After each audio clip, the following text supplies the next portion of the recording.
వాగ్దానం బట్టి పుట్టిన కుమారుడుమా అన్నటువంటి అంశాన్ని ఈరోజు వాక్యం నుంచి మనం నేర్చుకోవాలి. గలతీయులకు రాసిన పత్రిక 4వ అధ్యాయం 21వ వచనం. ధర్మశాస్త్రం నాకు లోబడి ఉండగోరు వారులారా, మీరు ధర్మశాస్త్రమును వినుటలేదా నాతో చెప్పుడి. దాసి వలన ఒకడు, స్వతంత్రాల వలన ఒకడు, ఇద్దరు కుమారులు అబ్రహాముకు కలిగిరని రాయబడి ఉన్నది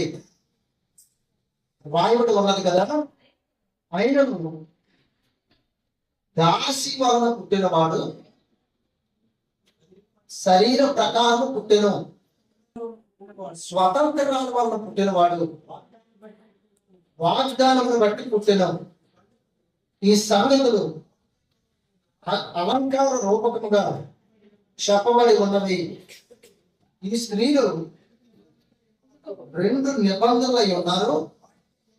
వాటిలో ఒకటి సీనాయి కొండ సంబంధమైనదై దాస్యంలో ఉండుటకు పిల్లలు కలను. ఇది హాగరు. ఈ హాగరు అనుడిది అరేబియా దేశంలో ఉన్న సీనాయి కొండయే. ప్రస్తుతం అందున్న యెరూషలేము దాని పిల్లలతో కూడా దాస్యమందున్నది కనుక ఆ నిబంధన దానికి ఈటై ఉన్నది. అంటే పైనున్న యెరూషలేము స్వతంత్రముగా ఉన్నది, అది మనకు తల్లి. చాలండి, దయచేసి అందరూ జాగ్రత్తగా మరి వాక్యాన్ని వినాలి. వాక్యాన్ని చెప్తూ ఉన్నప్పుడు అందరూ కూడా శ్రద్ధగా మరి దేవుడి మాటలు వినాలండి. ప్రతి ఒక్కరు కూడా మరి ఈరోజు మనం నేర్చుకోబోతున్నటువంటి అంశంలో మనము వాగ్దానం ప్రకారం పుట్టిన కుమారులమా అన్నటువంటి అంశాన్ని మనం ఒకసారి పరిశీలన చేసినట్లయితే బైబిల్లో దేవుడు మరి అపోస్తలుడైనటువంటి పౌలు ద్వారా ఏం రాయిస్తున్నాడంటే గలతీయులకు రాసిన పత్రిక 4వ అధ్యాయంలో అబ్రహాము గట దాసి వలన ఒక కుమారుడు, స్వతంత్రాల వలన ఒక కుమారుడు పుట్టారట. దాసి వలన పుట్టినటువంటి కుమారుడట శరీర ప్రకారంగా పుట్టాడట. స్వతంత్రాల వలన పుట్టినటువంటి కుమారుడట వాగ్దానమును బట్టి పుట్టాడు. బాగా విన్నాడు. అబ్రహామును దేవుడు పిలిచినప్పుడు అబ్రహాముకి పిల్లలు లేదు. దేవుడు అబ్రహామును పిలిచేటప్పుడు అబ్రహాము తన భార్యైనటువంటి శారాయితో దేవుడు పిలిచినటువంటి ప్రదేశానికి దేవుడిని నమ్మి తన తండ్రి ఇంటిని విడిచిపెట్టి, తన దేశాన్ని విడిచిపెట్టి, తన బంధువును విడిచిపెట్టి అబ్రహాము వెళ్ళిపోయాడు. అబ్రహాముకి చాలా కాలం పాటు పితరులు లేనందున అబ్రహాము ఏం చేస్తూ ఉన్నాడు అంటే అక్కడ మనం చూసినట్లయితే ఐగుప్తు దేశానికి వెళ్ళారు. అక్కడి నుంచి ఆ రాజు కొంతమంది మరి దాస్యుల్ని, కొంత ఆస్తిని అబ్రహాముకి ఇచ్చినప్పుడు అబ్రహాం వాటిని పట్టుకొని మళ్ళా మరి దేవుడు చూపిస్తున్నటువంటి ప్రదేశానికి వెళ్ళిపోయాడు. ఆ దాసిలో ఒక దాసి పేరు హాగరు. అప్పుడు అబ్రహాం భార్య అయినటువంటి శారాయి ఏమన్నదంటే, ఎలాగ మనకు పిల్లలు ఇవ్వగా ఆయన హాగరు వల్ల మనకు సంతానం కలగాలి అని చెప్పినప్పుడు అబ్రహాము హాగరుని భార్యగా తీసుకున్నాడు. ఆమెను బట్టి ఒక కుమారుడు పుట్టాడు. అయితే హాగరు గురించి దేవుడు ఏమని చెప్తున్నాడు అంటే దాసి అని చెప్పాడు. దాసి వల్ల ఒక కుమారుడు పుట్టాడు, స్వతంత్రాల వల్ల ఒక కుమారుడు పుట్టాడు. దాసి వల్ల పుట్టినటువంటి కుమారుడు శరీర ప్రకారంగా పుడితే, స్వతంత్రాల వల్ల పుట్టినటువంటి కుమారుడు వాగ్దాన ప్రకారం పుట్టాడు. ఇంతకీ శరీర ప్రకారంగా పుట్టినటువంటి కుమారుడు హాగరు నుంచి తల్లినటువంటి హాగరు నుంచి పుట్టినట్లయితే దాసికి సంబంధించినటువంటి విషయం అయితే, స్వతంత్రాలు అనేటువంటి మాట మనం చూసినట్లయితే ఈ మాట శారాయికి సంబంధించినటువంటి మాట. దేవుడు అబ్రహాముకు వాగ్దానం చేశాడు. అబ్రహామును గుడారంలో పిలిచి ఆకాశం వైపు చూపించి ఆకాశ నక్షత్రాలను లెక్కించమని చెప్పాడు. దేవుడు చెప్పాడు, నీ సంతానాన్ని ఆకాశ నక్షత్రాల వలె, సముద్రపు ఇసుక రేణువుల వలె నేను విస్తరింప చేస్తాను అని చెప్పి అబ్రహాంకి, శారాకి ఇంకా పిల్లలు కలగలేదు. చాలా సంవత్సరాలు గతించిపోయాయి. అబ్రహాంకు 100 సంవత్సరాలు వచ్చాయి. సారా గర్భం మృతతుల్యమైపోయింది. అబ్రహాము శరీరము మృతతుల్యమైపోయింది. అయినా సరే వాగ్దానం చేసిన వాడు నమ్మదగిన వాడిని ఎంచి అబ్రహాము సందేహింపకుండా, మరి అవిశ్వాసం వలన బలహీనుడు కాకుండా విశ్వాసమును బట్టి బలం తెచ్చుకొని దేవుడు వాగ్దానం చేసిన దాన్ని నెరవేర్చుటకు సమర్థుడని రూఢిగా విశ్వసించి దేవుడి యొక్క వాగ్దానం త్వరను కనిపెట్టుకొని జీవించాడు. దేవుడు అబ్రహామును దర్శించాడు. మరి అబ్రహాము భార్య అయినటువంటి శారాయికి దేవుడు గర్భాన్ని తెరిచాడు. ఆమెలో నుండి దేవుడు ఒక కుమారుణ్ణి అనుగ్రహించాడు. ఇక్కడ మనం చూసినట్లయితే ఈ ఇద్దరు స్త్రీల గురించి కూడా పౌలు అలంకార రూపకంగా అలంకారంగా ఈ సంగతులు చెప్తూ ఉన్నాడు. అంటే పోల్చి చెప్తూ ఉన్నాడు. ఏమని చెప్తున్నాడు? ఈ స్త్రీలు 2 నిబంధనలై ఉన్నారు అని చెప్తారు. అంటే ఒకటి దాసి సంబంధమైన నిబంధన అయితే, ఇంకొకటి స్వతంత్ర సంబంధమైనటువంటి నిబంధన. దాసి సంబంధమైన నిబంధన శరీర ప్రకారంగా పుట్టినటువంటి కుమారుడైతే, మరి స్వతంత్రత సంబంధించినటువంటి నిబంధన మరి వాగ్దాన ప్రకారం సంబంధించినటువంటిది ఉంటుంది. ఇంకా మనం చూసినట్లయితే వాటిలో ఒకటి సీనాయి కొండ సంబంధమైనదై దాస్యంలో ఉన్నట్టు పిల్లల కనులు ఇది హాగరు. ఈ హాగరు అనేది అరేబియా దేశంలో ఉన్న సీనాయి కొండయే. ప్రస్తుతం ఉన్న యెరూషలేము దాని పిల్లలతో కూడా దాస్యం ఉన్నది కనుక ఆ నిబంధన దానికి తీటయ్యి ఉన్నది. అంటే ఇశ్రాయేలీలు మరి ఇంకా చూసినట్లయితే దాస్యంలో ఉన్నారు అని చెప్పాడు. ఇశ్రాయేలీలు దాస్యంలో ఉన్నారు. మరి ఇశ్రాయేలీలో నుండి ఎవరైతే దేవుని చేత పుట్టించబడ్డారో వాగ్దానం ప్రకారంగా వారు స్వతంత్రాల కుమారులై ఉన్నారు. 26 వచనం. అయితే పైనున్న యెరూషలేము స్వతంత్రముగా ఉన్నది, అది మనకు తల్లి అని చెప్పారు. అంటే పైనున్న యెరూషలేము ఎలా ఉన్నది? స్వతంత్రముగా ఉన్నది అని చెప్పాడు. అంటే హాగరు అనగా భూ సంబంధమైనది, యెరూషలేము లేదా పైనున్న యెరూషలేము పర సంబంధమైనది. స్వతంత్రంగా ఉంటున్నటువంటి వారు పర సంబంధమైనటువంటి వారు, మరి శరీర సంబంధంగా పుట్టినటువంటి వారి కుమారులు భూ సంబంధమైనటువంటి వారు లేదా దాస్యం కింద లోబడి జీవిస్తున్నటువంటి వారు. 27వ వచనంలో చూసినట్లయితే ఇందుకు కనని కొట్రాల సంతోషించము, కనని కొట్రాల సంతోషించము, ప్రసవేత పడని దాన దగ్గరగా కేకలు వేయము. యాలనగా పెనిమిటి ఇవ్వడానికి పిల్లల కంటే పెనిమిటి లేని దాని పిల్లలు ఎక్కువ మంది ఉన్నారు. చూడండి, దేవుడు ఇక్కడ ఈ యొక్క మాటని పాత నిబంధనలను తీసి చూపిస్తూ ఉన్నాడు. ప్రవక్తల ద్వారా రాయబడినటువంటి మాట ఏమని చెప్తున్నాడంటే, కానని గొడ్రాల సంతోషించు, కానని గొడ్రాల సంతోషించు, ప్రసవ వేదన పడని దాన దగ్గరగా కేకలు వేయు అని చెప్తున్నాడు. అంటే ఒక స్త్రీకి ప్రసవ వేదన లేకుండా మరి ఎటువంటి పిల్లలు కలగనటువంటి స్థితిలో మరి అంతమంది పిల్లలు ఉంటే ఎంత ఆనందం. అంటే ఎటువంటి వేదన లేకుండా, ఎటువంటి బాధ లేకుండా, ఎటువంటి శ్రమ లేకుండా మరి ఒక 100 మంది, 50 మంది, లక్షల మంది, కోట్ల మంది పిల్లలు ఉన్నారంటే ఎంత గొప్ప విషయం. ఏమైనా పెరిమిటి కలదాని పిల్లల కంటే పెరిమిటి లేని దాని పిల్లలు ఎక్కువ మంది ఉన్నారు. కాబట్టి ఇక్కడ మనం చూసినట్లయితే పెరిమిటి జరిగినటువంటిది ఏంటి అంటే భూ సంబంధమైనటువంటి, పెరిమిటి లేనటువంటిది ఏంటంటే వాగ్దాన సంబంధమైనటువంటిది. 28వ వచనంలో చూసినట్లయితే సహోదరులారా, చూడండి, సహోదరులారా మనము ఇస్సాకు అనే వాగ్దానమును బట్టి పుట్టిన కుమారులమై ఉన్నాము అని చెప్పాడు. చూడండి, ఇస్సాకు దేని బట్టి పుట్టినటువంటి కుమారుడు? వాగ్దానం బట్టి పుట్టిన కుమారుడు. ఏమైనా వాగ్దానం చేశాడు దేవుడు? మీ సంతానాన్ని ఆకాశ నక్షత్రాల వలె, సముద్రపు ఇసుక రేణువుల వలె విస్తరింప చేస్తానని చెప్పాడు. అబ్రహాము మమ్రే దగ్గర ఉన్నటువంటి సింధూరు వనంలో ఉన్నప్పుడు, గుడారం దగ్గర ఉన్నప్పుడు ఎండవేళ దేవుడు అతను దర్శించాడు. నీ బంగారం ఎక్కడ ఉందంటే ఇంకో గుడారంలో ఉందని చెప్పినప్పుడు ఆహారం సిద్ధం చేశారు, వారు తిన్నారు. తిన్న తర్వాత మరి నీ భార్యకి వచ్చే సంవత్సరానికి ఒక కుమారుడు ఉండాలని చెప్పి దేవుడు తెలియజేశాడు. షారా తిని నవ్వుకుంటాడు. దేవుడు అంటున్నాడు, షారా నమ్మనేలా అని అడుగుతున్నాడు. అంటే ఈ యొక్క ఇస్సాకు గురించి మనం ఆలోచన చేసినట్లయితే, ఇస్సాకు వాగ్దానం ప్రకారంగా పుట్టినటువంటి కుమారుడు. దేవుడు వాగ్దానం చేశాడు, మరుసటి సంవత్సరానికి ఇదిగో నీ చేతిలో కుమారుడు ఉంటాడు, షారా గర్భం ధరిస్తాడని చెప్పి దేవుడు ఇస్సాకు గురించి వాగ్దానం చేశాడు. వాగ్దానం ప్రకారం దేవుడు అబ్రహాముకి ఒక కుమారుడు అనుగ్రహించాడు. ఇస్సాకు అయితే వాగ్దానం చేశాడు, ఇస్సాకు పుట్టాడు.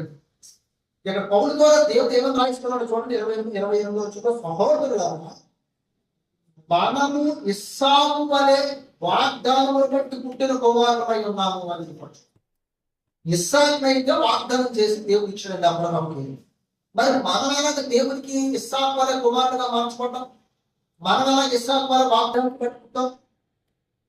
ఇస్సాకు అయితే దేవుడు వాగ్దానం చేశాడు, అబ్రహాం వాగ్దానం చేశాడు, వచ్చే సంవత్సరం నీకు కుమారుడు ఇస్తాను, నీ సంతానాన్ని ఆకాశ నక్షత్రాల వల్ల చేస్తాను, సముద్రం విస్తరేణ చేస్తాను, విస్తరణ చేస్తానని వాగ్దానం చేశాడు. మరి ఇస్సాకు అయితే వాగ్దానం పట్టుకుంటాడు, దేవుడు వాగ్దానం పట్టుకుంటాడు. ఆ దేవుడు వాగ్దానం కోసం అబ్రహాం 100 ఏళ్ళ వయసు వచ్చిన వరకు శరీరం మృతతుల్యమైపోయిన విశ్వాసంలో బలహీన కాకుండా బలం కలిగి వాగ్దానం చేసిన వాడు నమ్మదగిన వాడిని నుంచి వాగ్దానం కొరకు కనిపెట్టి 100 సంవత్సరాల వయసు వచ్చేటప్పుడు ఇస్సాకుని దేవుడు మరి షారా గర్భాన్ని తెచ్చి అనుగ్రహించాడు. షారా గర్భాన్ని తెచ్చి అనుగ్రహించాడు. అయితే మనం చూసినట్లయితే 28వ వచనంలో, సహోదరులారా, మనము ఇస్సాకు వలె వాగ్దానమును బట్టి పుట్టిన కుమారుడమై ఉన్నాము అని చెప్పాడు. చూడండి, ఇస్సాకు అయితే వాగ్దానం బట్టి పుట్టారు, మరి మనం ఎలా పుట్టామండి? మనం కూడా ఇస్సాకు వాగ్దానం బట్టి పుట్టామంట. ఎప్పుడు ఎలా పుట్టాం? ఎలా మనం వాగ్దానం బట్టి పుట్టాం? ఏ విధంగా పుట్టగలిగాం? ఇస్సాకు వలె మనం కూడా వాగ్దానం బట్టి 100 సంవత్సరాల వయసు వచ్చేటప్పుడు శరీరం మృతతుల్యమైపోయింది. అబ్రహాముది షారా గర్భం కూడా ఉడికిపోయింది, మృతతుల్యమైపోయింది శరీరం. కాబట్టి వారి పిల్లలు పుట్టడానికి ఎటువంటి ఆస్కారం లేదన్నమాట. కానీ అటువంటి టైంలో దేవుడు షారా గర్భాన్ని తెచ్చి ఒక కుమారుని ఇచ్చాడు. అంటే ఈ గర్భం అనేటువంటిది, షారాకు వచ్చినటువంటి గర్భం అనేటువంటిది అబ్రహామును బట్టి కలిగిందా, దేవుడు వాగ్దానం బట్టి కలిగింది? బాగున్నారు. అందరూ వయసులో ఉన్నప్పుడు అబ్రహాము ఆమెను భార్యగా తీసుకున్నప్పుడు ఒక కుమారుడు కలిగాడు, ఇష్మాయిల్. శరీర ప్రకారంగా పుట్టాడు. అప్పుడు అబ్రహాము కొంచెం వయసులో ఉన్నాడు, హాగర్ కూడా వయసులో ఉంది. కానీ ఇస్సాకు పుట్టే టైంకి అబ్రహాం వయసు ఎంతో తెలుసా? 100 సంవత్సరాలు. సారా వయసు కూడా దగ్గరగా ఇంచుమించు 90 సంవత్సరాలు అనుకోదు. ఇద్దరు శరీరాలు కూడా ఏమైపోయాయి? రోమపత్రికలో దేవుడు మాట్లాడాడు, మృతతుల్యమైపోయాయి. షారా గర్భం ఉడికిపోయింది, ఇంకా చాయిస్ లేదనమాట. ఇప్పుడు వారికి నిజంగా మనం మామూలుగా మనం ఆలోచన చేసినట్లయితే వారి పిల్లలు కలిగే అవకాశం ఉందా? లేదు. మరి దేవుడు 100 సంవత్సరాలప్పుడు అబ్రహాంకి వాగ్దానం చేసిన ప్రకారం షారా గర్భాన్ని తెరిచి వారి పిల్లలు అనుగ్రహించాడు. అందుకని షారా గుణంలో ఏం చేసుకుందో తెలియదు, నమ్ముతుంది దేవుడు చెప్తాడు. దేవుడు అంటున్నాడు, షారా నమ్మలేదా, యెహోవాకు అసాధ్యమైనది లేదేగా, ముందుగా అన్నాడు. అంటే 100 సంవత్సరాల గర్భం తెరవబడిందంటే అది అబ్రహాము వల్ల కాదు, దేవుని వాగ్దానం వల్ల ఇస్సాకు పుట్టాడు. బాగా అర్థం చేసుకో. సేమ్ టు సేమ్ క్రొత్త నిబంధనకు వచ్చేసరికి మరి దగ్గరికి దేవుడు గబ్రియలు దేవదూత పంపించాడు. దైవ ప్రాప్తురాల నీకు శుభము, ఇదిగో నీ గర్భంలో కుమారుడు పుట్టబోతున్నాడు, అప్పుడు సర్వోన్నతుడైన దేవుడి కుమారుడు అనపడతావు అని. యేసుక్రీస్తు కూడా వాగ్దాన ప్రకారం పుట్టాడా, శరీర సంబంధంగా పుట్టాడా? వాగ్దాన ప్రకారం పుట్టాడు. అని తెలుసుకోండి. కన్యకి ఎవరైనా పిల్లలు పుడతారా అని చాలా మంది తెలియనటువంటి వారు మాట్లాడుతూ ఉంటారండి. ఇది మనుషుల వల్ల పుట్టినటువంటిది కుమారుడు కాదు, ఎవరు ఎస్సాము కాదు, క్రొత్త నిబంధనలో యేసుక్రీస్తు కూడా కాదు. వారు కేవలం వాగ్దానం ప్రకారంగా దేవుని వల్ల పుట్టినటువంటి వారు. అక్కడ మనుషులతో పురుషుడితో సంబంధం అవసరం లేదు. దేవుని వాగ్దానం ప్రకారము పుట్టినటువంటి వారు. యోహాను దగ్గరికి పరిసయ్యులు బాప్తిసం తీసుకోవడానికి వచ్చారు. మత్తయి సువార్తలో మనం చదవగలం ఒకటి. అప్పుడు యోహాను ఏమన్నా తెలుసా? సర్ప సంతానమా, దేవుడు ఈ రాళ్ళ వలన అబ్రహాముకి పిల్లలు పుట్టించగలడు అన్నాడు. ఎందుకు అంటే రాళ్ళుగా పిల్లలు పుట్టించడం అవుతుంది దేవుడికి. అర్థమైందండి? అంటే వాళ్ళు అంటున్నారు, మేము అబ్రహాము సంతానం కదా, మేము బాప్తిసం తీసుకోవాలా అని అడిగారు. అప్పుడు యోహాను అంటున్నాడు, బాప్తిసం ఇచ్చే యోహాను, మీరు అబ్రహాము సంతానం అని గొప్పగా ఫీల్ అయిపోతూ, దేవుడు అనుకుంటే అబ్రహాము అనేది కాదు, ఇది రాళ్ళని కూడా పిల్లలు పుట్టించగలరు అబ్రహాము కూడా. కాబట్టి దేవుడికి అందుకేనంటే అధికారంలో దేవుడి దగ్గర చెప్పాడంటే, యెహోవాకు అసాధ్యమైనది ఏదైనా ఉంటుందా అని చాలా అబ్రహాము. అంటే పాత నిబంధనలో చాలా విషయాలు వచ్చేసరికి, అబ్రహాం విషయాలు వచ్చేసరికి మరి శరీరం బ్రతుకుని నో ఛాన్స్ పిల్లలు పుట్టడానికి.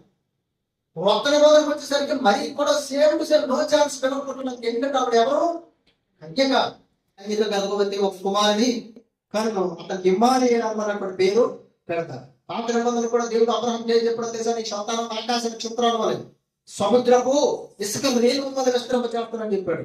వచ్చే సంవత్సరంలో నీ గర్భాన్ని కుమారుడు పుడతానని చెప్పాడు. ఇవన్నీ కూడా వాగ్దానాలు అన్నమాట. ఇవేంటివి? వాగ్దానాల ప్రకారం దేవుడు వారికి పిల్లలు ఇచ్చాడు. యెహోవాకు అసాధ్యమైంది ఏది ఉండదు. ఎందుకో తెలుసా? శూన్యంలో నుంచి సమస్తాన్ని చేసేదని. ఈ భూమి ఆకాశం నక్షత్రాలు లేనప్పుడు ఇదంతా శూన్యం, ఏం లేదు. శూన్యంలో నుంచి దేవుడు ఏం చెప్పాడో తెలుసా? కలుగును గాక అని చెప్పాడు. సూర్యుడు కలిగాడు, ఆకాశం కలిగింది, భూమి కలిగింది, నక్షత్రాలు కలిగాయి, గ్రహాలు కలిగాయి, నీరు, ప్రకృతి అన్నీ కూడా కలిగాయి, పక్షులు, సముద్రం, జీవరాశులు, జలచరాలు అన్నీ కలిగాయి. ఇవన్నీ కూడా కేవలం నోటి మాట, అంటే వాగ్దానం, వాక్యం, వాగ్దానం. దేవుడు మాట పలికితే సూర్యుడే కలిగినప్పుడు, దేవుడు మాట పలికితే భూమే కలిగినప్పుడు, దేవుడు కలుగురుగా అని చెప్పినప్పుడు ఆకాశమే కలిగినప్పుడు, దేవుడు కలుగురుగా అని చెప్పినప్పుడు నక్షత్రాలే కలిగినప్పుడు, దేవుడు కలుగురుగా అని చెప్పినప్పుడు జలచరాలు, సముద్రపు దాని సమస్తము, అలాగే ఎగిరే పక్షులు, మరి జంతువులు, ప్రాకే పురుగులు నోటి మాట కలిగినప్పుడు, కలుగురుగా అని చెప్పినప్పుడు మనిషి కలగలేడా? అది విచిత్రమైన అందరూ అర్థమైందండి. కలుగురుగా అని చెప్తే సూర్యుడే కలిగాడండి. మనిషి మాత్రం చాలా చిన్నది, అల్పం, ఇసుకరైలు ఉంటారు. కాబట్టి ఇవన్నీ కూడా వాగ్దానాలు. అందుకే దేవుడు చెప్పాడు, వచ్చే సంవత్సరంలో అక్కడ కూడా పలికాడు దేవుడు. అక్కడ కూడా పలికాడు. ఏమని పలికాడు తెలుసా? వచ్చే సంవత్సరానికి నీ గర్భంలో ఒక కుమారుడు ఉంటాడు. చాలా గర్భం లేదు. దేవుడు వాక్యం వల్ల సమస్తాన్ని చేయగలనని చాలా గర్భం లేదు. యెహోవాకు అసాధ్యమైనది ఏది ఉండదని. అబ్రహాముకి దేవుడు సర్వశక్తి కలిగినటువంటి దేవుడు అని తాను ప్రత్యక్షపరుచుకున్నాడు. అది కారణంలో మంచి. కాబట్టి అక్కడ మనం చూసినట్లయితే శరీరం ప్రకారం ఒకరు పుడితే వాగ్దానం ప్రకారం ఇంకొకరు పుట్టారు. ఇప్పుడు మనం చూసినట్లయితే 28వ వచనంలో మనము ఇస్సాకు అనే వాగ్దానమును బట్టి పుట్టిన కుమారులమై ఉన్నాము. అంటే ఇస్సాకు పేరు బట్టి పుట్టడం మనకి ఇక్కడ అర్థమైంది. వాగ్దానం బట్టి అందులో అబ్రహాము పాత్ర కానీ శారా పాత్ర కానీ యానం ఉండేది. దేవుడు శారను ఒక సాధనగా వినియోగించుకోవడం అయితే ఇస్సాకు అక్కడ కొత్త నిబంధనలో కూడా మరీలో ఒక సాధనగా వినియోగించుకోవడం అంటే యేసుక్రీస్తు పొందడం. అర్థమైందండి. దేవుడి నోటి రావడం వల్ల ఏదైనా కలుగుతుంది. కలుగులుగా చెప్పేటప్పుడు అన్ని కలిగాయి. ఆదికాండం 1 కలుగులుగా చెప్పేటప్పుడు ఆ వాగ్దానం వల్ల మనుషులు కూడా కలిగారు. వారిలో యేసుక్రీస్తు, వారిలో ఇస్సాకు కూడా ఉన్నారని సంగతి మనం అనుభవం. అయితే ఇప్పుడు ఇక్కడ మనం చాలా ప్రాముఖ్యమైనటువంటి ఆలోచన చేయాలండి. మనం కూడా ఇస్సాకు వారి వాగ్దానాన్ని బట్టి పుట్టాము. ఎలాగా? ఏ విధంగా? దేవుడు రాత్రి అబ్రహాం కూడా నుంచి బయటకు తీసుకొచ్చాడు. ఆకాశం వైపు చూడండి, చూశాడు, నక్షత్రాలు లెక్క పెట్టించి అబ్రహాం లెక్క పెట్టలేదు. ఈ సంతానాన్ని ఆకాశ నక్షత్రాలను సముద్రము ఇసుక రేణువుల వలె ఏం చేస్తానని చెప్పాడు? విస్తరింప చేస్తానని చెప్పాడు. విస్తరింపచేస్తాను. చాలా వాళ్ళు పుట్టిందే నీ సంతానం అనబడుతుందని కూడా చెప్పారు. అర్థమైందండి? చాలా వాళ్ళు పుట్టిందే నీ సంతానం అనబడుతుంది అని చెప్పాడు. కాబట్టి ఇక్కడ మనం చూసినట్లయితే ఆ మాట అనేటువంటిది వాగ్దానం చేశాడు. ఈ సంతానాన్ని ఆకాశ నక్షత్రం వాడి సముద్ర విస్తరణ వాళ్ళు విస్తరణ చేస్తాననే మాట దేనికి సంబంధించిందంటే వాగ్దానం చేశాడు, ప్రామిస్ చేశాడు. ఇప్పుడు మనం జాగ్రత్తగా ఆలోచన చేసినట్లయితే అబ్రహాము దేవుడు ఎవరికి తండ్రిగా మార్చాడు? విశ్వాసుడికి. అబ్రహాము దేవుడు ఎవరికి తండ్రిగా మార్చాడండి? విశ్వాసుడు. అంటే అబ్రహాము ఇస్సాకుకు ఒక్కడే, ఇస్సాకుకే తండ్రి, విశ్వాసుకు కూడా తండ్రి. విశ్వాసులందరికీ తండ్రి. బాగా వినాలి, విశ్వాసులందరికీ తండ్రి. ఇప్పుడు మీరు జాగ్రత్తగా చూసినట్లయితే యోహాను రాసిన సువార్త 1వ అధ్యాయం 11 నుండి 13 వచనం. ఆయన తన స్వకీయ యొద్దకు వచ్చెను, ఆయన స్వకీయులు ఆయనను అంగీకరింపలేదు. తన్ను ఎందరూ అంగీకరించినో వారందరికీ అనగా తన నామమునందు విశ్వాసం ఉంచిన వారికి దేవుని పిల్లలందుకు ఆయన అధికారం అనుగ్రహించినటువంటి. ఇంకా చదువుతాం. చూడండి, బాగా చూడాలంటే అక్కడ వారు దేవుని వలన. చూడండి, మనసు చూస్తున్నాడు. వారు అంటే ఎవరు, ఎవరి గురించి చెప్తున్నాడు ఇక్కడ? ఎవరైతే విశ్వాసం ఉంచారో అదండి అసలు విషయం. ఎవరైతే క్రీస్తునందు విశ్వాసం ఉంచారో, ఎవరైతే క్రీస్తునందు విశ్వాసం ఉంచారో వారగా చెప్పండి.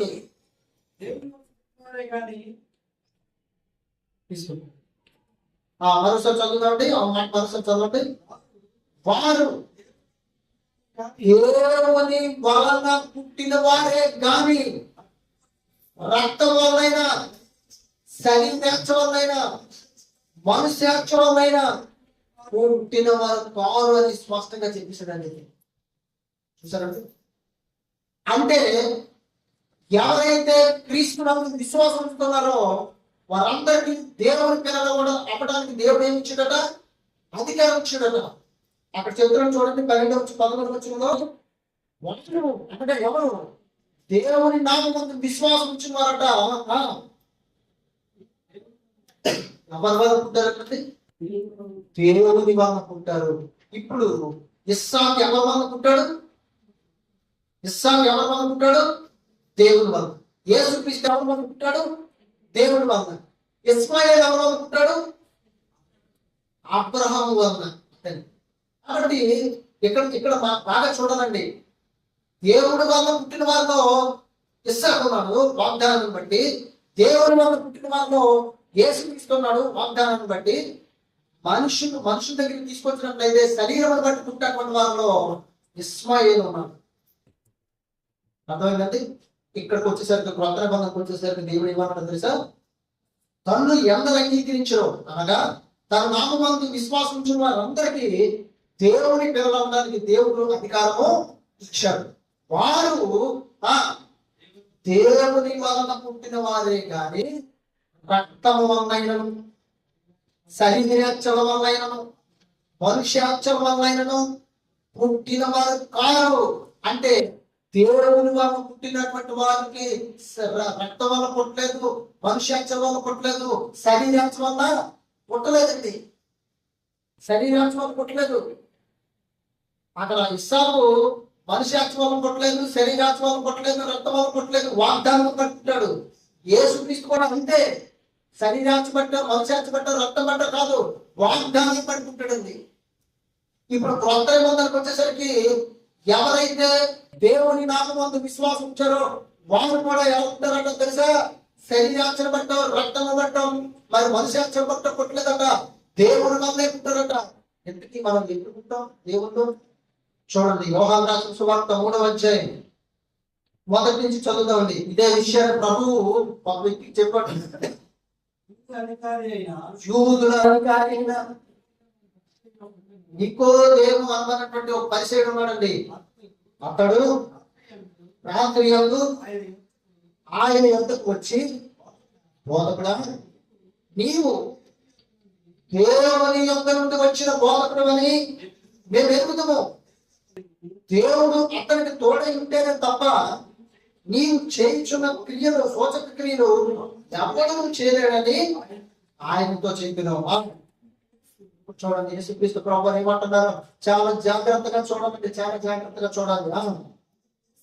అందుకు యేసు అతనితో, చూడండి, వాకాడు కొత్తగా జన్మించితేనే గాని అతడు దేవుని రాజ్యం చూడలేడని నీతో నిశ్చయముగా చెప్పుచున్నాను. అందుకు నికోదేము, ముసలివాడైన మనుషుడు ఎలా జన్మించగలడు? రెండవ వారు తల్లి గర్భమందు ప్రవేశించి జన్మించగలడని ఆయన అడగగా యేసు ఇట్లనెను. చూడండి, నికోదేము అన్నటువంటి ఒక పరిసయ్యుడు యేసుక్రీస్తు దగ్గరికి వచ్చాడు రాత్రికాల సమయంలో. వచ్చి, బోధకుడా, నువ్వు పరలోకం నుంచి వచ్చినటువంటి బోధకుడని నాకు తెలుసు, దేవుడు నీకు తోడై ఉంటేనే తప్ప ఎలాంటి సూచక్రియలు ఎవరు కూడా చేయలేరంటే యేసుక్రీస్తు ఏమన్నారో తెలుసా? ఒకడు కొత్తగా జన్మిస్తేనే గాని దేవుని రాజ్యంలో ప్రవేశించలేడని నీతో నిశ్చయముగా చెప్పు. అప్పుడు నికోదేము అంటున్నాడు, అయ్యా, నేను పుట్టిన ముసలాన్ని నేనెలా కానీ రెండోసారి జన్మించగలను? నేనెలా పుట్టగలను?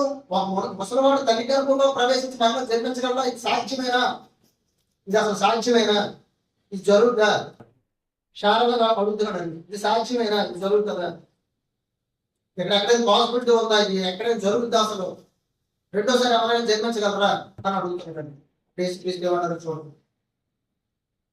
5వ వచనం, యేసు ఇట్లనెను, ఒకడు నీటి మూలముగాను ఆత్మ మూలముగాను జన్మించితేనే గాని దేవుని రాజ్యంలో ప్రవేశించలేడని మీతో నిశ్చయముగా చెప్పుచున్నాను.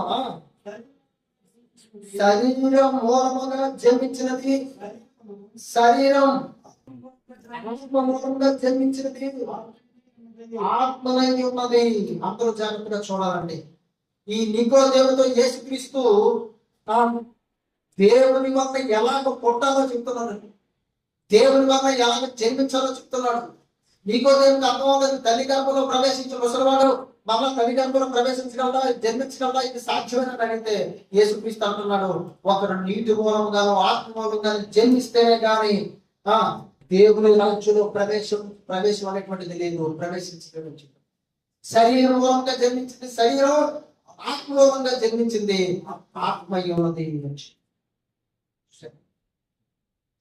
ఇప్పుడు దేనికి సంబంధించి చెప్పారు యేసుక్రీస్తు అక్కడ?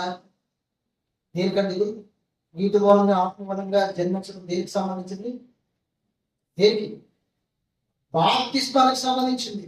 అంటే నువ్వు ఏ రోజైతే మారు మనసు పొంది నీ పాపాలను క్రీస్తు దగ్గర ఒప్పుకొని తండ్రి యొక్క కుమారుని యొక్క పరిశుద్ధాత్మ నామంలో నువ్వు బాప్తిసం తీసుకున్నావో, నీటిలో ఎప్పుడైతే పాతి పట్టబడ్డావో, నీటిలో ఎప్పుడైతే బయటకు వచ్చావో దాని అర్థం ఏంటో తెలుసా? నువ్వు మరలా జన్మించావు. మొదటేమో తల్లి గర్భం నుంచి జన్మించావు, రెండవసారి జన్మించేటప్పుడు ఆత్మమూలంగా జన్మించావు, నీటిలోంచి బయటకు వచ్చేటప్పుడు మరలా జన్మించావు. అంటే మొదటిసారి నువ్వు జన్మించేటప్పుడు ఏమేమి అవసరం చెప్పాలా? మనసేచ అవసరం, రక్తం అవసరం, శరీరేచలు అవసరం. కానీ రెండోసారి నువ్వు జన్మించేటప్పుడు మనసేచ అవసరం లేదు అక్కడ, రక్తం అవసరం లేదు అక్కడ, శరీరేచలు అవసరం లేదు. అర్థమైందండి? అర్థమైందా? ఇప్పుడు ఎవరైతే దాన్ని ఎందరైతే విశ్వసించారో వారందరినీ కూడా ఏ విధంగా ఉండడానికి దేవుడు అధికారం ఇచ్చాడు? దేవుని పిల్లగా ఉండడానికి అధికారం ఇచ్చారు. ఇప్పుడు రెండోసారి పుట్టినప్పుడు మనుషులు పుట్టావా, దేవుడు పుట్టావా? దేవుని మనం దేవుడు అనుకుంటాం. అబ్రహాము దేవుడు ఎవరికి తండ్రిగా మార్చాడు? విశ్వాసుడు. అనగా ఎప్పుడైతే దేవుడి నామం విశ్వాసం ఉంచావో అప్పుడు నువ్వు ఎవరి వల్ల పుట్టినట్టు? అబ్రహాము వలన దేవుని ద్వారా పుట్టినట్టు. ఇస్సాకు ఎలాగైతే వాగ్దానం పుట్టాడో నువ్వు కూడా ఆ వాగ్దానం నీకు కూడా వర్తిస్తుంది. ఎలా వర్తిస్తుంది? నీ సంతానాన్ని ఆకాశ నక్షత్రాల వలె, సముద్రపు ఇసుక రేణువుల వలె నేనేం చేస్తానని చెప్పాడు దేవుడు? విస్తరంగా చేస్తానని చెప్పాడు. ఆ నక్షత్రాల్లో నువ్వు ఒక నక్షత్రాలవి, ఆ ఇసుక రేణువుల్లో నువ్వు కూడా ఒక ఇసుక రేణువు, ఆ సంతానంలో నువ్వు ఒక సంతానాన్ని. ఎవరు ఎవరైతే క్రీస్తునందు విశ్వాసం ఉంచి వారు మనసు పొంది పాప క్షమాపణ క్రీస్తు రక్తం చేత కడగబడి కొత్తగా చెల్లించారో వారికి వాగ్దానం ఏం చేయబడుతుంది? వర్తిస్తుంది. వాగ్దానం ఏం చేయబడుతుంది అంటే వర్తిస్తుంది. అంటే రెండోసారి నువ్వు పుట్టేటప్పుడు దేవుడు వాకు ఉంటావు, బాప్తిస్మలో దేవుడు వాకు ఉంటావండి. ఇక్కడ గమనించాల్సిన రాసిన పత్రికలో పౌలు ద్వారా దేవుడు ఏమని రాయిస్తున్నాడు అంటే, అక్కడ మనం చూడగలిగినట్లయితే మరొకసారి చదువుదాం ఆ మాట. 4వ అధ్యాయం 22వ వచనం. సహోదరులారా, మనము ఇస్సాకు వలె వాగ్దానమును బట్టి పుట్టిన కుమారులమై ఉన్నాము. అంటే దేవుడు వాగ్దానం చేసిన అబ్రహాముకి వాగ్దానం మనకు కూడా వర్తిస్తుంది. విశ్వాసమును బట్టి పొందిన బాప్తిస్మాన్ని బట్టి మనం కూడా తీర్మానుకుంటాం, వాగ్దానమును బట్టి దేవుని వలన పుట్టమండి. ఇంకొక సందర్భం కూడా చూద్దాం, అది అలాగే పట్టుకుని ఇంకొక సందర్భం కూడా చూద్దాం. అపోస్తలుడైన పేతురు రాసిన మొదటి పత్రిక 1వ అధ్యాయం 22-23 వచనాలు చదువుతున్నామండి. మీరు క్షయ దేశం నుండి కాక శాశ్వతము జీవము గల దేవుని వాక్యం లేదా వాగ్దానం మూలముగా అక్షయ దేశం నుండి పుట్టింపబడిన వారు కనుక అనే మాటను చూడండి. సరే, అంటే మనము శరీరం నుంచి మొదలు పుట్టాం, అది క్షయ దేశం. రెండోసారి వాక్యం వల్ల వాగ్దానం వల్ల అక్షయ దేశం, వాక్యం అనే అక్షయ దేశం అనుకుంటాం, వాగ్దానం అనే అక్షయ దేశం అనుకుంటాం. అదేంటది? బాప్తిస్మం. అర్థమైందండి? బాప్తిస్మం వల్ల మనం రెండోసారి ఏం చేస్తాం? జన్మించాం, క్రొత్తగా జన్మించాం, క్రొత్తగా పుట్టాం. ఇప్పుడు శరీరాంశం అవసరం లేదు, రక్తం అవసరం లేదు, మనుషులాంశం అవసరం లేదు, దేవుని వల్ల మనం పుట్టాము, వాక్యం వల్ల వాగ్దానం. అర్థమైందండి? దేవుడి వల్ల మనం పుట్టామండి. రెండోసారి బాప్తిస్మం తీసుకున్నామంటే దేవుడి వల్ల పుట్టావు, దేవుడి కుమారుడిగా పిలువబడుతున్నావు, దేవుడి కుమార్తెగా పిలువబడుతున్నావు. ఇప్పుడు మన గంట పత్రికలకు వచ్చేద్దాం. 29వ వచనం చదువుతాం. అప్పుడు శరీరమును బట్టి పుట్టినవాడు ఆత్మను బట్టి పుట్టిన వారిని ఎలా హింసపెట్టడం. ఇంతకు వరకు పౌలు ఏమని రాసుకొచ్చాడో తెలుసా? వాగ్దాన ప్రకారం అని రాసుకొచ్చాడు. ఇక్కడ 29వ వచనానికి వచ్చేసరికి శరీరమును బట్టి పుట్టినవాడు అనే మాట తర్వాత ఏమని రాశారు చూడండి. ఆత్మను బట్టి పుట్టినవాడు, ఆత్మను బట్టి పుట్టినవాడు. ఇప్పుడు యోహాను రాసిన సువార్త 3వ అధ్యాయంలో మనం చదువుకున్న ఒకడు నీటి మూలముగాను, ఇప్పుడు కూడా చూడండి, ఆత్మ మూలముగాను జన్మిస్తేనే కానీ దేవుని రాజ్యంలో ప్రవేశించలేడు. ఇక్కడ గలతీయులకు రాసిన పత్రిక 4వ అధ్యాయం 29వ వచనం కూడా ఏమంటాడు చూడండి. అప్పుడు శరీరమును బట్టి పుట్టినవాడు ఇస్సాకట దేని బట్టి పుట్టాడట? దేని బట్టి? ఆత్మను బట్టి, వాక్యాన్ని బట్టి, వాగ్దానాన్ని బట్టి, ఆత్మను బట్టి పుట్టాడండి. నువ్వు కూడా దేని బట్టి పుట్టాడు? క్రీస్తులో ఆత్మను బట్టి. ఎక్కడ? బాప్తిస్మం. అర్థమైందని ఒకడు నీటి మూలంగాను ఆత్మ మూలంగాను జన్మిస్తేనే కానీ దేవుని రాజ్యంలో ఏ చేయలేట ప్రవేశించలేదు. ఇప్పుడు ఇస్సాకు కూడా దేని బట్టి పుట్టాడు? ఆత్మను బట్టి పుట్టాడు. నువ్వు కూడా దేని బట్టి పుట్టావు? ఆత్మను బట్టి పుట్టావు, వాగ్దానాన్ని బట్టి పుట్టావు, వాక్యాన్ని బట్టి పుట్టావు. అక్షయమైనటువంటి దేశం ఉంటుంది. కింద చదువుతాం. పుట్టిన వారిని ఎలాగో హింస పెట్టినో ఇప్పుడును అలాగే జరుగుతుంది. ఏమైనా ఇష్మాయేలు ఇస్సాకుని హింస పెట్టాడా? శరీరాన్ని బట్టి పుట్టిన వారు ఎవరంట? ఇష్మాయేలు, ఆఖరి సంతానం. ఆత్మను బట్టి పుట్టిన వారు ఎవరు? ఇస్సాకు, దేవుని సంతానం. ఇప్పుడు అక్కడ ఏం చెప్తున్నాడు? అక్కడ శరీరాన్ని బట్టి పుట్టిన వాడు ఆత్మను బట్టి పుట్టిన వాడిని ఎలాగో హింస పెట్టాను. హింస పెట్టాడా? పెట్టాడు లేదు, పెట్టలేదో పెట్టాడు. 21వ అధ్యాయం ఆదికాండం 21వ అధ్యాయం 8వ వచనం నుంచి చదువు. ఆ పిల్లవాడు పెరిగి, ఆ పిల్లవాడు అనగా ఎవరు? ఇస్సాకు పెరిగి పాలు విడిచెను. ఇస్సాకు పాలు విడిచిన దినమందు అబ్రహాము గొప్ప విందు చేశాను. అప్పుడు చూడండి, అబ్రహామునకు ఐగుప్తీయురాలైన ఆగరు కలిగిన ఆగరు కలిగిన కుమారుడు ఏం చేశాడట? ఏం చేశాడంటే ఇస్సాకుని పరిహాసించాడు, ఎగతాళి చేశాడు, హింస పెట్టాడు, బాధ పెట్టాడండి. ఏం చేశాడట? ఈ యొక్క ఇస్సాకు ఏం చేశాడు? అబ్రహాం అంట ఇస్సాకు పాలు పిచ్చే దినానికి గొప్ప విందు చేశాడట. ఆ విందు చేసేటప్పుడు అబ్రహాముకి ఐగుప్తిరాలైనటువంటి హాగరికి పుట్టినటువంటి కుమారుడైనటువంటి ఇస్మాయిలు ఇస్సాకుని అనగా వాగ్దానం ప్రకారం ఆత్మ ప్రకారం పుట్టినటువంటి ఇస్సాకుని ఏం చేశాడో తెలుసా? పరిహాసం చేశాడు, ఎగతాలు చేశాడు, గమనించండి. అదే మాట కొత్త గ్రంథంలో రాశారు. మరొకసారి 19 నింపుదాం. గలతీయులకు రాసిన పత్రిక 4:29. అప్పుడు శరీరం బట్టి పుట్టినవాడు ఆత్మను బట్టి పుట్టిన వారిని ఎలా హింస పెట్టెనో ఇప్పుడు అలాగే జరుగుతుంది. చూసారండి, ఇప్పుడు కూడా అలాగే జరుగుతుంది. అంటే శరీరానికి ఆత్మకి పోరాటం ఉందా లేదా? ఉంది. మీరు శరీర సంబంధంగా ఉండొద్దు, ఆత్మ సంబంధంగా ఉండండి దేవుడు మాట్లాడాడండి. శరీర సంబంధమైనటువంటి వారు ఆత్మ సంబంధం కూడా బాధ పెట్టే సందర్భం గోల్డ్ సందర్భాలు సమాజంలో మనం చూడగలుగుతాము. అలాగే నీ జీవితంలో నీ వ్యక్తిగతంగా నీ శరీరానికి ఆత్మకి ఒకదానికోటి విరోధంగా ఉన్నాయి. ఆత్మ శరీరం ఒకదానికోటి విరోధంగా పోరాడుతున్నాయి. అర్థమైందండి? హింస పెడుతుంది. శరీరం ఆత్మని హింస పెట్టడానికి ప్రయత్నం చేస్తూ ఉంది. అక్కడ కూడా ఇస్మాయిలేమో ఇస్సాకుని హింస పెట్టాడు, పరిహసించాడు. ఇక్కడ అదే మాట చెప్తున్నాడు. అక్కడ ఏమని చెప్తున్నాడంటే అప్పుడు శరీరం బట్టి పుట్టిన వాడు ఆత్మను బట్టి పుట్టిన వాడిని ఎలా హింస పెట్టుకుంటే ఇప్పుడు అలాగే జరుగుతున్నది. ఎందుకు వచ్చేసరికి 31 చదువుతాం.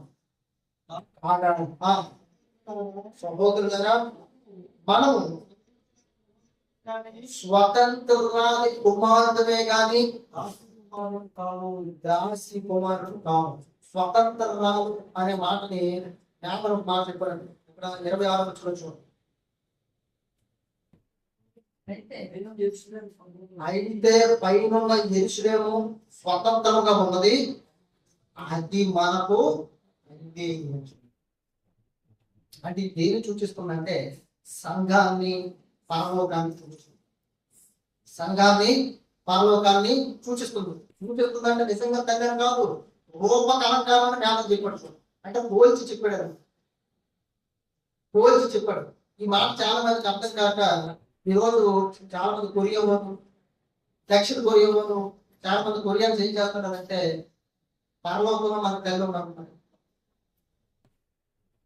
పరలోకంలో మనకు తల్లి ఉంటున్నారు. దేవుడు ఏమో దాన్ని ఆత్మీయంగా రాస్తే, రూపకాలంగా రాస్తే, యెరూషలేమునేమో తల్లి అని రాస్తే, పరలోకాన్ని తల్లిగా చూపించి రాస్తే పరలోకంలో మనకు తల్లి ఉన్నారు. అంటే ఒక్కరి సంబంధమైనటువంటి బోధలు, బైబిల్ అర్థం కానటువంటి బోధలు ఈరోజు సమాజంలో విస్తృతంగా పెరిగిపోతూ ఉన్నాయి. కాబట్టి మనం వాక్యానుసారంగా ఆలోచనతో, వాక్య సంబంధమైన ఆలోచనతో జాగ్రత్తగా మిమ్మల్ని హేతువులకు ప్రతి వారికి సాత్వికంతోనూ బయటతోనూ సమాధానం చెప్పడానికి సిద్ధంగా ఉండాలని చెప్పాడు. కాబట్టి వాక్యాన్ని చాలా లోతుగా పరిశీలన చేయాలండి, ఆలోచన చేయాలి చాలా లోతుగా. అప్పుడు మనకి వాక్యం అనేటువంటిది అర్థవంతం ఉంటుంది, లేకపోతే అర్థం ఉంటుంది. కాబట్టి మనం స్వతంత్రాలు అనుకుంటాం, మనము స్వతంత్రాలు అనుకుంటాం. అంటే దాని అర్థం ఏంటంటే దేవుడు విడిపించి మనకి ఏమి ఇచ్చాడు? స్వతంత్రం ఇచ్చిన. అదే మాట చెప్తున్నాడు చూడండి. 37 వచ్చిన మనం స్వతంత్రాలు కుమారులుగా దాస్ కుమారులు కాము. 5వ అధ్యాయం మొదటి మాట చదువుదామండి. లేకపోతే రాసిన పత్రిక 5వ అధ్యాయం మొదటి మాట. ఇప్పుడు జాగ్రత్త చూడాలి, అర్థమవుతుంది. ఈ స్వాతంత్ర్యము అనుగ్రహించి క్రీస్తు మనలను స్వతంత్రులుగా చేసి ఉన్నాడు. కాబట్టి మీరు స్థిరముగా నిలిచి మరలా దాస్యమని కార్యక్రమంగా ఏం చేయకూడదని చెప్పాడు? చిక్కుకోవద్దు. అంటే మన శరీర సంబంధంగా మరి మారిపోవద్దు.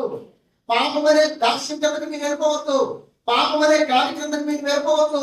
ప్రయాసపడి పాలు పోసుకొని పోతున్న సమస్య చెప్తారా? నా యుద్ధకు రండి, నేను మీకు విశ్రాంతిని ఇస్తాను. పాపం అనే కాలు కనపడతాను, నా కాలు మీ మీద మోపుతానని చెప్పాడు. అది చాలా సులువుగా ఉంటుందని చెప్పాడు. కాబట్టి ఈ శరీర సంబంధం దాస్యం అనేటువంటి పాపానికి సూచనగా ఉంది, లోకానికి సూచనగా ఉంది. స్వతంత్రత అనేటువంటిది సంఘానికి, ఆత్మ సంబంధమైనటువంటి పరలోకానికి యెరూషలేముకి అది సూచనగా కనిపిస్తూ ఉందండి. అర్థమైందండి? దాస్యం అనేటువంటి పాపానికి సూచనగా ఉంది. స్వతంత్రత అనేటువంటిది దేవుడు అంటే క్రీస్తు స్వతంత్రతను ఇచ్చినట్టు మనకు దేవుని స్వతంత్రతను ఇచ్చాడు. దాస్యం నుండి స్వతంత్రతనిచ్చాడు, పాపం నుండి స్వతంత్రతనిచ్చాడు. ఇప్పుడు మన స్వతంత్రతగా దేవుడు మార్చాడు, పాపం నుండి విడిపించాడు బాప్తిస్మలో. కాబట్టి మనం స్వతంత్ర కుమారులే కానీ దాస్య కుమారులు దాసి యొక్క కుమారులు మనము కాదు. అంటే లోకానికి పాపానికి పిల్లలు కుమారుడు కాదు, కుమార్తె కాదు. ఎవరికి? దేవునికి మరి ఆత్మకి నువ్వు ఎవరు? కుమారుడు కుమార్తెవు. అది దేవుని నామం. క్రీస్తు మనకు స్వతంత్రం ఇచ్చాడు. కాబట్టి దాస్యం అనే కార్యక్రమం మన చిక్కబడిపోవచ్చు అని చెప్పాడు. దాస్యం అనే కార్యక్రమం మీరు ఏం చేయకూడదు? చిక్కబడకూడదు. కాబట్టి దేవుడు వాగ్దానాన్ని బట్టి మనం దేవుడికి ఎవరు మార్చబడ్డాం? కుమారుడుగా పిల్లలుగా దేవుడికి మనము దేవుడు చేసుకున్నాడు. ఆత్మను బట్టి పుట్టాం మనం. బాప్తిస్మలో ఆత్మను బట్టి వాగ్దానం ప్రకారం ఇస్సాకు యొక్క వాగ్దానం మనకు కూడా చెందింది. ఇస్సాకు ఆత్మను బట్టి పుట్టాడు, మనం కూడా దేని బట్టి పుట్టాం? ఆత్మను బట్టే పుట్టాం. శరీరం బట్టి పుట్టినవాడు ఆత్మను బట్టి పుట్టినవాడు ఎలా విమర్శపెట్టాలని మాట ఉంది కదండి. అలాగే మనం కూడా శరీరాన్ని బట్టి కాదు, మనం కూడా దేని బట్టి పుట్టాం? క్రీస్తులో ఆత్మను బట్టి పుట్టాం బాప్తిస్మ దగ్గర. కాబట్టి దేవుడి కుమారులు కనుక, దేవుడి పిల్లలు కనుక మనము దేవుడి కొరకు బ్రతికే వారంగా మనం ఉండాలి. దేవుడి కొరకు జీవించే వారంగా మనం ఉండాలి. మనకు దేవుడు పరలోకాన్ని ఏర్పాటు చేయించాడు, స్వతంత్రం ఇచ్చాడు. క్రీస్తు ద్వారా మనకి మరలా పాపం అనే దాస్యంలోనికి, పాపం అనే కార్యక్రమానికి మనం వెళ్ళిపోకుండా మీరు స్థిరంగా ఉండాలని చెప్పి దేవుడు మాట్లాడుతూ ఉన్నాడు.